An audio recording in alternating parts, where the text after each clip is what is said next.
Hey guys, Banana Luck here. Welcome back to another Watch Your Realms video. Today's video, we're gonna be taking a look at both Kigiri as well as Xaris, the new heroes coming into the game. We've heard a lot of comments and seen a lot of testing, but now we finally have the hero information in the announcement section here, so we can actually see firsthand what these heroes are all about. We also have Lady Alexandra, but probably not going to look at her for a while, given how expensive she is in the arena shop, so it's going to take some time for us to get to her, but I believe she's supposed to be a substitution for Silas, and apparently she outperforms Silas in the first few rounds of NTR as well. So that's the full extent as to what I've heard about her, but yeah, enough about her. Let's talk about Kigiri and Xaris instead. I think the more straightforward hero to go with will be Kigiri. So we already know for a fact that this guy is gonna be the next dispeller in the game. Dispeller in the sense that for the Samra run, where you have the Aegis phase in the second mode, Samra basically casts a buff on himself, and there's only one hero that could clear that, which was Lucius, and then now we have Kigiri in the game. As you can see in his talent, AoE damage or Sweeping Strike, Ember Strike inflicts bleed, and the additional damage ignores 50% defense and dispels one buff. Only two heroes in the game can do this, and if you haven't been lucky, you haven't gotten Lucius so far, Kigiri is the answer to that. Straightforward as that. So yeah, we'll take a look at base stats first. So the standard 1 tile range for most fighters, not great, not terrible, but you know, he does have a pretty wicked ultimate range, which we'll take a look at later on. Base stats, HP is pretty decent, but the attack 6.4k, which is pretty near to 6.5.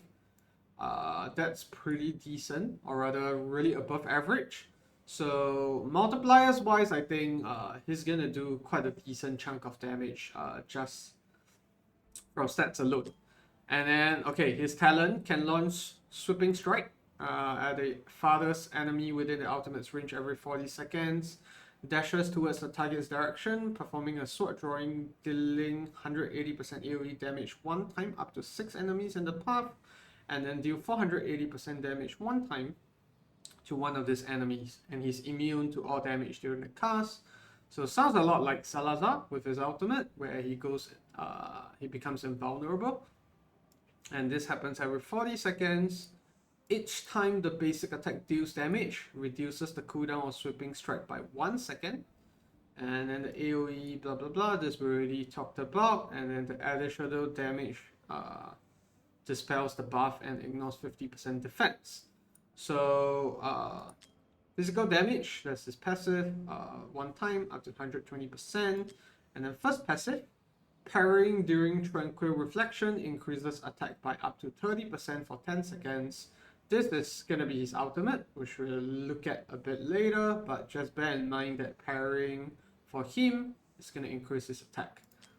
And then Swallow Counter, second passive, when Sweeping Strike and Ember Strike ends, there's a 15% chance to immediately launch an identical strike in the opposite direction.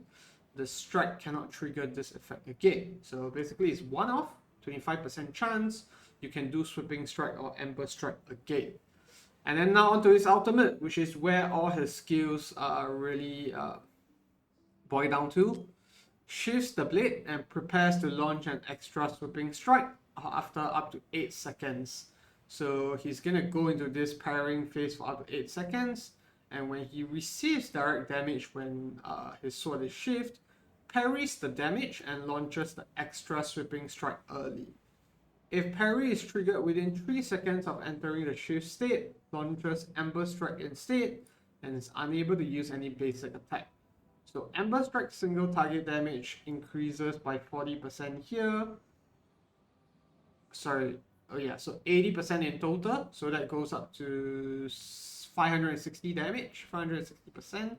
Then Ember Strike goes up to... Oh, sorry, this is all Ember Strike, my bad.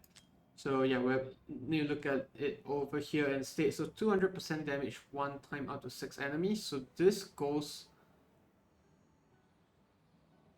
it's a bit confused. Oh, okay. So AoE damage goes up to 240%. Then the single strike, 480%. And it's basically the same stuff, the mechanics. It's just that Ember Strike does damage 2 times. And I think, yeah, the AoE damage is also slightly increased, especially once you level up his ultimate. And the point here is that you want to parry within 3 seconds so that you enter Ember Strike instead. And it looks like Sweeping Strike is a passive. It just happens every 40 seconds. Whereas his ultimate, it will add an extra Sweeping Strike. Not sure if those share the same cooldown in whatsoever sense, but from what I'm reading, at this low skill cost of 600, it just means that Kigiri is very different from Lucius from the fact that Lucius needs to go into Demonic Embrace to actually do most of his damage. And that means that he can't do any dispels. Kigiri, on the other hand, to do his dispel, he needs to launch the Sweeping or Ember Strike, which is where most of his damage is coming from. So that's the one big difference that I'll point out, and also the fact that it's best to time this when the enemy is about to hit you, because that way you enter Ember Strike, which is like what, twice the amount of damage as compared to Sweeping Strike. So pretty interesting kit. I don't think we've had anyone with such a mechanic in the game before. Will be interesting to see where we'll actually use Kigiri other than just Semra. Yeah, it's kind of similar to what Jira has with that return attack, but this one is just a boosted attack for Kigiri, whereas for Jira's case, you actually get damage based on how much HP you've lost in like the last 5 or 10 seconds, was it? So very interesting kit, and just from the get-go, the low skill cost and everything screams Semra viability to me, and the fact that he is both Watcher and Nightmare basically just means that people are still going to be able to use him to a very great extent, and I'll probably use Kigiri for Semra 2, and then Lucius for Semra 1 instead in this case. And then his Awakenings, when launching a basic attack, restores 3 rage and 3% HP. So 3 rage basically means a skill cost of 600. It means a 0.5% rage restoration. Pretty neat. Then basic flat attack makes sense given his base is really high already. And then Awaken 3 within 10 seconds after Sweeping Strike is activated. Each direct damage dealt inflicts additional damage 1 time equal to 35% of the direct damage. I think that's referring to the Sweeping Strike damage. So 35% of 480% is about like 100% damage, I think, if the math works out that way.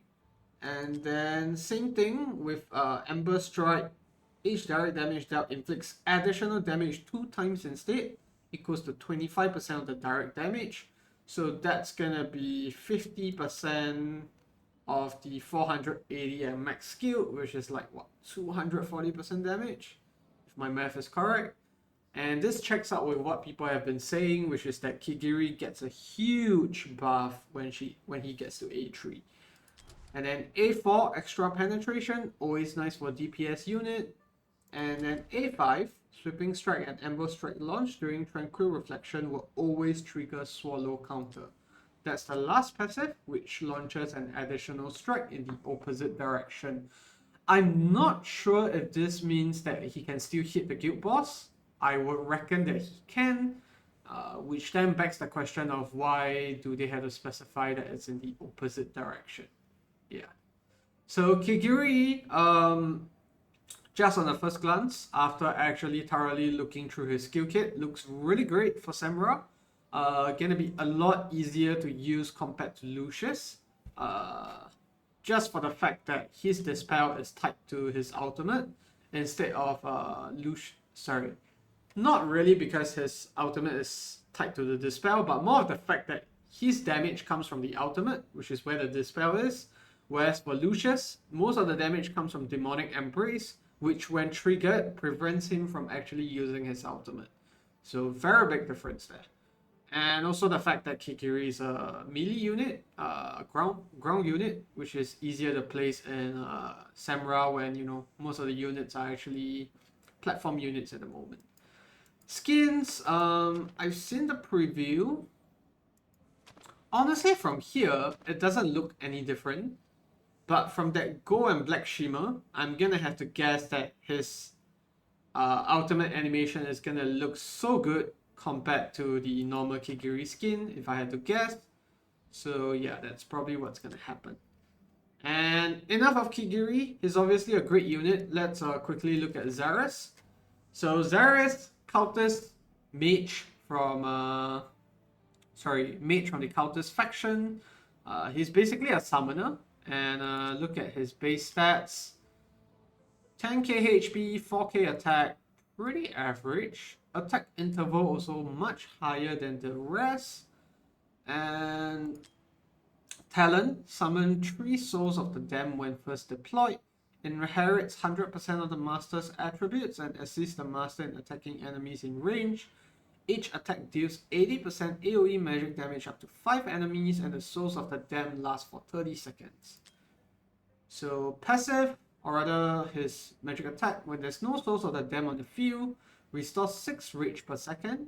When there are Souls of Damned on the field, hero's basic attack will launch Coercion instead. And what does this do? Attacks 1 Soul of the Damned every 4 seconds, increasing their damage by 40% for 5 seconds, yet reducing their existence time by 5 seconds. So you're basically boosting your summons. And then first passive, so does that mean that he does no basic attacks? I'm confused, but yeah, it looks like that's the case. And basic attack is unaffected by attack speed bonus. Another Vienna unit. And then Tormented Spirit, when summoned, Souls of the Damned enhanced their next 2 attacks, each dealing 160% damage and inflicting slow. Enhanced attack goes up to 3, bonus damage goes up to 220%. The question I have here is the 160% damage an AoE hit? If it is, that explains why he's so great in Arena. Okay, second passive, after any Souls of the Damned disappears, existence of the remaining Souls of the Damned will be extended by 2 seconds at max level. Kind of weird, given that this reduces the time that they have on the field, whereas this one increases it, but I guess it sort of makes sense, I don't know. And then his ultimate, summons 4 Souls of the Damned and reduce the summon number by 1 with each ultimate cast. A minimum of 1 Souls of the Damned can be summoned, and the skill cost goes down to 600. Interesting in the sense that this guy sounds like he's gonna be really great early game, or rather early on in the fight, but the longer he goes, the lesser Soul of the Damned he actually summons. And we don't actually see anywhere that says that how many Souls of the Damned you can actually summon. But it looks like eventually he just gets down to only 1 Soul of the Damned summon each ultimate, which is not great. But yeah, you can basically ultimate with him like, I don't know, 3 times before his damage starts dwindling. So, interesting hero. I've seen him doing really great in AoE Arena on Forerunner server. So I'm guessing that's where he's going to be, because at the cost of 12, which is freaking low, he's going to be doing amazing in AoE Arena. And let's look at his awakenings. Summon 2 extra Souls of the Damned when first deployed. So that's going to go up to 5. And then flat attack. Nice. When there are no Souls of the Damned on the field, each time the hero restores rage, there's a 5% chance to instantly gain full rage. That's cool. And then extra penetration, A5 increases the effect duration of cohesion on Souls of the Damned by 5 seconds. So that means that the damage boost goes all the way up to 10 seconds instead of 5. Very interesting unit. I'm very excited to actually test him out in Arena. Hopefully we do get him. I think for Xaris, the best awakening is probably gonna be A1 and A5 in terms of damage output. A3 is kind of RNG, so I don't really like that, especially if I'm considering to use Xaris in AoE Arena. Where there's RNG involved, it'll screw up all those. So I'll say that for the purpose of, blitzing the arena early on, A1 will work really well for him, but A5 is also the next big damage boost I can think of. So yeah, that's Xaris and Kigiri, really cool heroes coming to the game. I really like the mechanics, one with a pairing mechanic, the other with a summoner one. And the big question that people are probably thinking of, which is whether you should summon on one or the other. If you haven't, I have a PD manipulation video, so there's a high chance that you're probably going to be summoning on both of that. But the question is, after your first summon, who do you go for next? After you get your first Kigiri. I will believe that Kigiri is pretty much usable at A0. You don't need more copies of him because you just need him to do the dispel. This banner also has Lucius and Xaris. I'll say try to snag an A1 copy of Xaris if you are interested in being competitive in AoE Arena. But I really don't like Lucius' kit design, with the fact that Demonic Embrace is where most of his damage is coming out from. And when he enters Demonic Embrace, right, over here, he actually clears his Rage and, unable to cast any of his ultimate, which is where the Dispel is coming from. So I don't really like that design. I prefer Kigiri. So I would say that after A1 Xaris, I will actually try to go after more copies of Kigiri if, let's say, you have more of that. But if you really have to summon on just one banner, I'll say go for Kigiri, because that's guaranteed, right? 250 summons, you're gonna get him. If you can manipulate PD, which is 20 extra summons, which most of you probably can get off, then, go on the Xaris banner and hope for the best. Hopefully you pull one copy of him or pull a copy of Lucius if you don't already have him, so that if there's a new Samra stage, you can actually use Lucius, and if there isn't, then, you can use Lucius in Samra 1 as well. But that's my take. I'll say that go for your Kigiri, manipulate PD, and then after that you can go for A1 Xaris. But I really don't think it's worth getting him all the way to A5. I will actually put the rest of the summons on Kigiri if you're looking for awakenings, if not, save for the Hex banners that are coming up. But bear in mind that this is a 2x 15x event, so people might want to go ham on this, get the high Lucius awakening or the high Xaris awakenings. But I'll say that as a baseline, just get one copy of Kigiri, one copy of Xaris, and then you're pretty much set. So yeah, that's gonna be it for the video. If you have any other questions, let me know down in the comment section below, whether is it on what to summon and also any advice I can give based on what stage you are in the game. Xaris is going to be great for Geared 1, especially, as well as AMR as well for the Mage stage with the amount of AoE that he does. And then Kigiri is obviously going to be great for Samra, way easier to use than Lucius. So yeah, if you enjoyed the content, leave a like or subscribe to the channel, and I'll see you in the next one, and good luck for your summons. Goodbye.